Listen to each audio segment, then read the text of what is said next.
Okay, but nobody talks enough about the struggle of being a single, independent girl with high standards who's very emotionally intelligent and very self-aware. And you're just like, wait, like I'm in my yearning stage. Like I think I want a boyfriend. I'm in my 20s and 30s. Let's freaking go. You know what I'm saying? But then there's a completely different side to you, you know, that's a little emotionally unavailable and hyper independent, you know, possibly an avoidant attachment, possibly an Enneagram 8, little workaholic with ex trauma.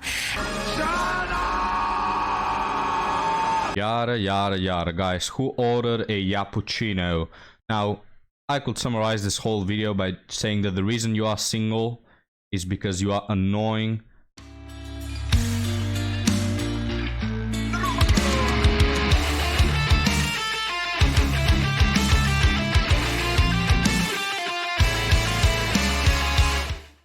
Anyway, ladies and gentlemen, how are you all doing? Are you having a good day? Well, it's about to be ruined by these cartoonish characters over here.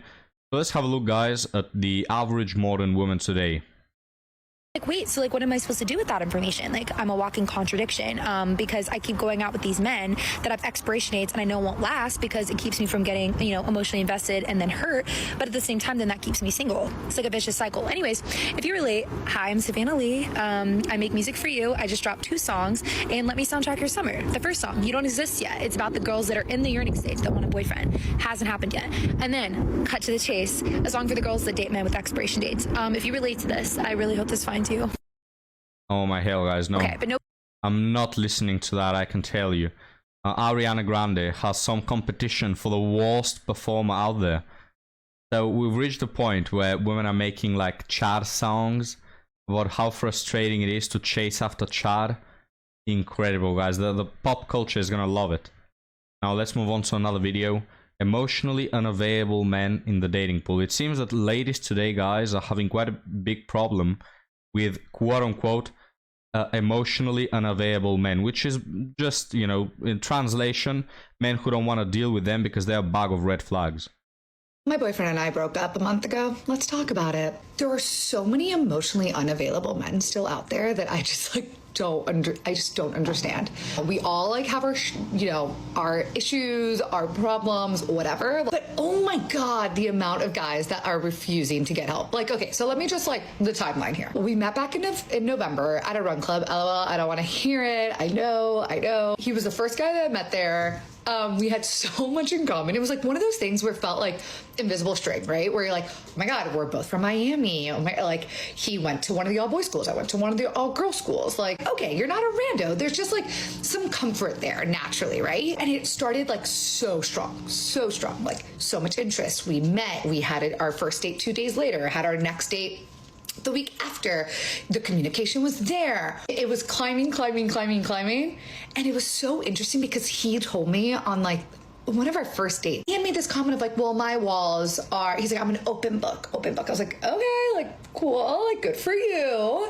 But then he made this comment of, well, like my walls come later. I was like, what does that even mean? This is what they talk about when they say that the red flags that you see at the beginning are going to be the reason why you break up in the end, right? Then, of course, about like 2.5 months in, granted at this point, like we're exclusive, you know, everything's tracking. He's met my friends, I've met his friends, like things are tracking in the right direction. And little by little, he started last minute canceling plans or just like disappear, and he'd be like, oh, I need to go do this, would just disappear. I'm very like, I have a lot of friends in the city, I have a packed schedule. Like, guys, I'm gonna make the spoiler right now. This is not her boyfriend, right? This most probably this was a situationship. They just call it a boyfriend because that's the closest thing they'll get to a serious relationship. But my guess is that this man is not a boyfriend. You just assume that, and we'll actually talk about that more in our article story. But let's continue now. like, you do you, I'll do me. Like, that's all good, but let's talk, like, let's stay in communication. That's where all of a sudden, you know, I started feeling really anxious. I was like, what is happening here? Why, you know, so do you not want to hang out? And he'd be like, work's just like really crazy right now. We all have a lot happening in our lives, but when you actually care about something, you prioritize it, right? It just became so clear of like, oh, you're not putting the effort in this relationship. Like, I'm now the one doing all of the emotional labor, talking about our problems of like, hey, like, I don't feel good when you do this. I'm still very much working on like how to communicate my needs, but I was trying, I was trying. And I'm going to give it to him. Like, he definitely was open to listening and whatnot, but his actions didn't change. And that was what got me. He kept saying the things that I wanted to hear, but not changing his actions. Like, this man asked me to move in with him a month before breaking up with me. Like, are you kidding me? And then a month later, or not even, like, I think the week after, completely, whoop, like, skrr, brakes on. All of a sudden, every Friday night, my coworkers are going out, and he would just disappear for hours. I'm like, hello? And then we'd have plans that Saturday, and then he'd wake up super hungover on Saturday and be like, I'm so, like, dead. I need to push our, like, we'd be meeting up at 1 or 3. He's like, need to push back to 5. And I was like, what is happening? And that just continued to happen to then the point where like I had amazing things happening at work. I'm like, oh my God, I'm so excited. Like, I was like, let's celebrate. Like, what are you doing tonight? Like, let's do something. He's like, I think I need to go for a run. I'm like, are you kidding me? Like, that's what you need to do? You need to go for a run? He was like, well, we'll celebrate later this week. I ended up celebrating. This is why, guys, you look at this guy, he couldn't care less. And I tell you what, again, it's not her boyfriend. This is some dude that is banging her on the weekends when he's bored and doesn't have anything better to do. And this is why women will show up on TikTok and say how all men are crap, right? Just like the first one. All men are unavailable, all men are utter garbage. When in reality, it's the guys that they go for. And again, they go out of their way to be with those men who couldn't care less.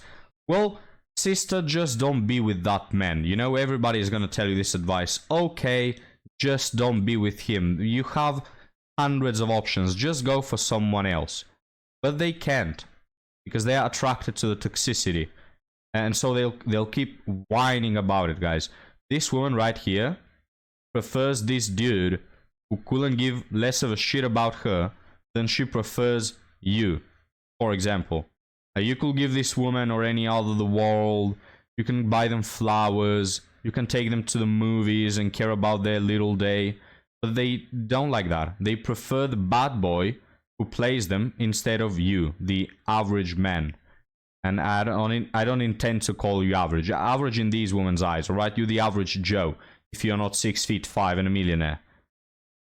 Celebrating with girls that I had met the week before that wanted to grab drinks with me. I ended up celebrating with them before I celebrated my own boyfriend. Like, what? And then the weekends just became it was never oh, what are we doing this weekend? Oh, hey, what are you up to? What's your availability? And every time that I would ask of like, hey, let's go do something, I got shot down. And it just got to the point where I was like, look, you need to be putting effort in. Like, it can't just be me. As much as I want to be in this relationship, I need effort here. He came back to me and was like, I just can't give you what you want. Like, I'm tired of disappointing you. I'm being dramatic because that's how he was. He was so dramatic. Everything is over the top. Everything is the end of the world. So anyway, I have so many stories from just like the breakup in itself.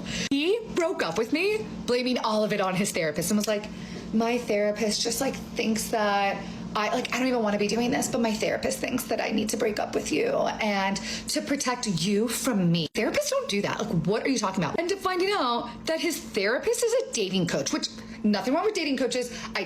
There's truly nothing wrong with dating coaches. Love them. Incredible. I think they can give incredible advice. Sir, you don't need help dating. You need help with your childhood trauma.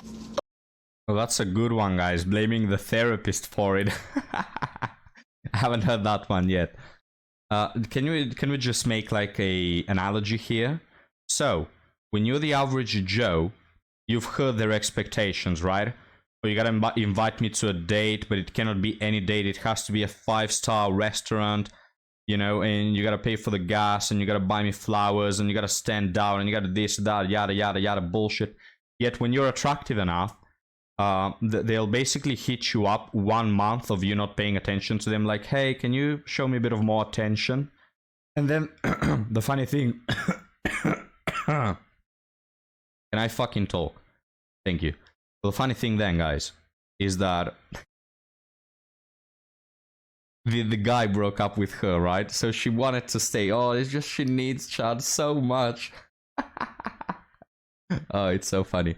They'll be dismissing. This woman dismisses 100 average Joes to be with this one dude and then he ends up breaking up with her after not showing any type of effort in the last month. You gotta love it, guys. He got tired of the coochie, moved on to another thing. Oh, to blame it on his therapist and then find out that his therapist was a dating coach? Like, he's a 36-year-old man. It's just not cute. It's really not cute to be 36 and not even be like willing to be working on yourself, because don't get me wrong, none of us are perfect. We're all working on ourselves and trying to be better. But when you can't even have a conversation, an emotional conversation at the age of 36 without shutting down or running away, the amount of times that he was like, I need space. I can't have this conversation right now. I just can't prioritize this. No, I know, you never can. You never can prioritize anyone but yourself. Anyway, we're going to be focusing on ourselves and on the company. Yeah, because he doesn't want to. It's something that a lot of these women don't get. It's not that he can't, it's that he doesn't want to with you. Alright? You saying that this guy is stupid and emotionally unavailable and a low emotional intelligence just because he doesn't want to give it to you, guys, is the equivalent of me, I don't know, saying that Sydney Sweeney is bad at relationships because she doesn't want to have sex with me. No, that's not how it works, alright? Just because 1,000 women don't want to have sex with me doesn't mean that they are like bad at our relationship or something. Like, again, first off, this guy is not your boyfriend, right? He's not bad at a relationship because you don't have one. Second off, he simply doesn't want to do what you need. It's not that he can't. And I've mentioned this a few times on the channel. Guys in their 30s and 40s, biggest players out there. So let's see this woman's little resume of what she's going to do. Prioritize anyone but yourself. Anyway, we're going to be focusing on ourselves and on the company and doing all that great stuff. Maybe we need to start digging into why there's so many emotionally unavailable men. Which, granted, there are also emotionally unavailable women, but I think those women are in therapy working on themselves. Okay? Okay, you dig into that, sister, in the same way that this chat dug into you. I love the outcome of this, right? Again, guys, women go for that 3 to 4 men out of literally 1,000 that are unavailable. And because they only date them all the time, they think that all men are like this. It's so hilarious to witness, guys. It's just so funny.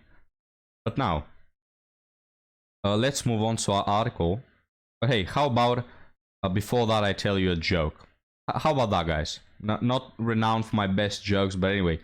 It was like a question of, have you seen an elephant hiding behind a tree? And when the other person says, no, I haven't. And they say, well, you see, it's because elephants are so good at hiding behind trees. That's why you don't see them, right? It's the same with these women. They say, oh, all men are unavailable. No, madam, it's you know, it's not like with elephants. So the reason why you don't see elephants hiding behind trees is because a massive elephant cannot hide behind a ficus, you know, or a light post tree, whatever you want. That's the reason why you don't see elephants hiding behind trees. Not because they're so good at hiding behind a little tree that you don't see them. It's the same thing with Chad. They tell you that all men are unavailable. And it's not because all men are unavailable. It's because they date these 3 to 4 men that are unavailable. And you know, that's the outcome.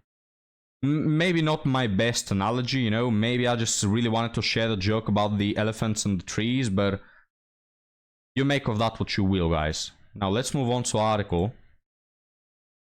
Boyfriend tells me I'm not a 10 after I start crying during S3X.